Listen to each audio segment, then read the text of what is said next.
You've heard a lot about Lutheran Social Services tonight, not only in the video from Trinity Lutheran in Riverside, but also from Vice President Nicolette Rohr.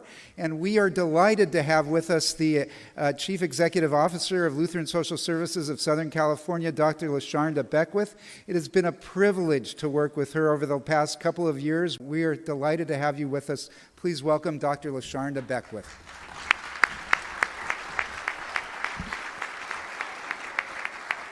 Thank you, Bishop Taylor, and good evening, actually.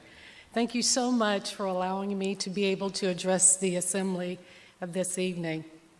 You know, immediately after becoming the president and CEO of Lutheran Social Services, I visited every single one of our sites throughout the 6 counties in which we're located. During that time, I discovered 2 important realities of Lutheran Social Services. First, we did not replicate every service, any of our programs at every service throughout those locations. And second, regardless of the specifics of what we provided, the primary struggle our clients faced had one way or another had to do with trauma.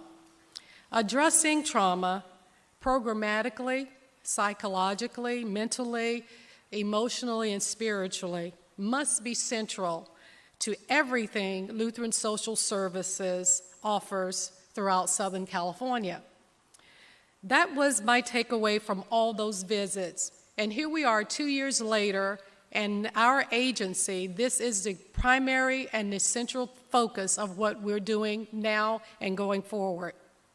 You are aware of the work that's been done in San Diego. Outward Bound Talent Search, Senior Companion Program, and Project HAND. You already heard about what happened, what we offer in the Riverside area, the wraparound services, the showers along with the churches there. We're also offering intensive case management in Long Beach and our Fullerton here in this Orange County area. And in San Bernardino Rural, that's the Big Bear area, Lucerne, Yucca, and all of those parts of our Southern California footprint. We offer behavioral and mental support services. But as we come to the San Bernardino proper, you all are aware of the Central City Lutheran Mission, CCLM.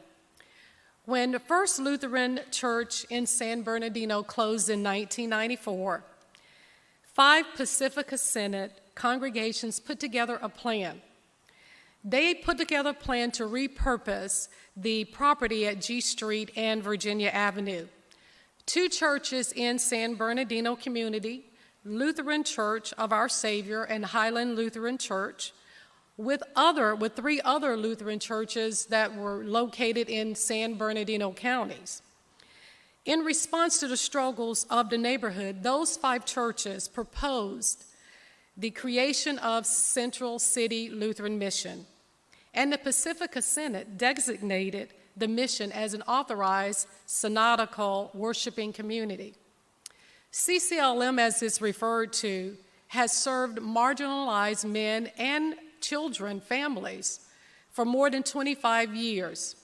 But the challenges of 2022 are far more complex and intense than in 1994.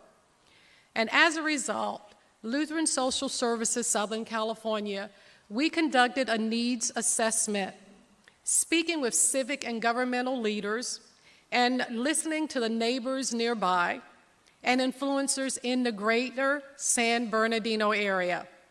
LSS has created a plan to expand the physical campus in San Bernardino and increase exponentially the number of services that we will offer at that location. This is our strategy to address the multiple layers of trauma and the myriad of populations that we serve in that area.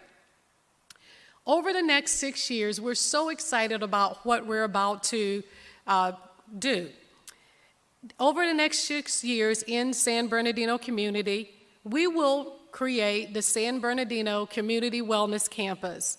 This will provide a new shelter, a shelter that will serve 200 men. Currently, we are at a limit of 70. A separate building will be built for youth that we serve for our after-school programs, and we'll be offering other programs. There will be new transitional housing set up there, as well as permanent supportive housing. And so we got a lot going on in San Bernardino, and we're very excited about what's happening. We have built a strong partnership with H Street Clinic, which is one of our tenants out in that area. That clinic is open to clients in the community. And we're working closely with the service providers there for them to expand their medical health services. And we will be introducing mental and behavioral health programs at that clinic. We've already put housing counseling programs at that clinic. We are evaluating options for potential grocers who will come alongside us to establish a food market. This market will not only serve the community with wholesome options, but will act as a training ground for those going through our workforce development programs and offer employment opportunities there in that community. The workforce development program will also include peer-to-peer vocational training so that those clients that are transitioning from the shelter, they will be trained for employment as they leave that shelter and go out into regular permanent housing. We will always feed people. That's just something we won't stop doing. Thus, our food pantry will be open and anyone can come and eat. I realize that what I'm sharing is very ambitious, but we are very stoked at LSSSC. The future is bright, and we're excited about the project that we have started out there already. It will involve renovation of existing buildings, construction of new buildings, as well as we will have to lease or purchase other properties near our current location. We'll need millions of dollars to accomplish what we have in mind for that area. We'll need a lot of support, and we are moving forward steadily, cautiously, and prayerfully. And my purpose today is to let you know what we're doing in San Bernardino. It won't be just San Bernardino. That's our first effort. We have plans for 6 other areas. But currently, it's San Bernardino. And we would love for you that are in the area to come and see what we're doing. Already, you can see some of the changes that have occurred at that campus. We'd love for you to get involved. You know, the Lutheran Social Services Southern California strategic plan emphasizes our commitment to exemplary service that meets the needs of the most vulnerable. And we are dedicated to ensuring that every program will be offered using something that we put in place 2 years ago, and that is our 8-dimension wellness model.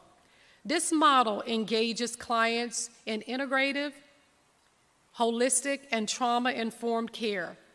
And this will develop and deepen our organizational culture that emphasizes trauma-informed principles and practices. We are looking forward to everyone in our realm, our external clients, our internal staff, case managers, volunteers, and all, to understand this model and understand how this will help us care for people that we're serving. As I close, I thank you so much for your attention this evening, but I would like to remind you that whether a person is living on the streets or the person is experiencing addiction of some kind, or if they find themselves out of work for the first time or they've been out of work for a number of years, what underlies all of this and all of the people that we deal with is some type of trauma. It is our goal at Lutheran Social Services Southern California to come alongside the most vulnerable people in our communities and be the hands and feet of Jesus. Thank you so much for your time, and God bless you. And please, would you watch the video that we're about to cue up?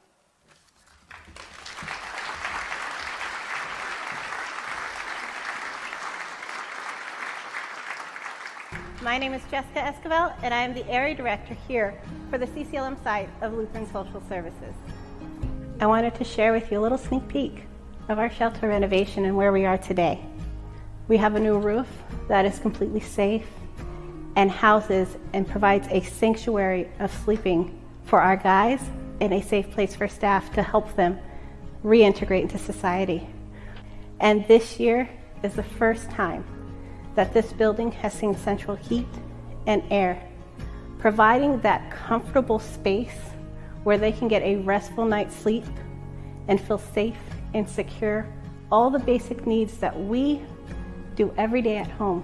And to be able to provide that comfort of home here helps them emotionally, spiritually, and holistically to get up and say, I'm going to do this today. And through equipping them with the tools through case management, education, and training, your hope empowers them to do this every day. We have a lot more things coming. We can't wait for you guys to see it. And thank you for your support. This renovation is going to be the renewal for every single person moving forward. So thank you.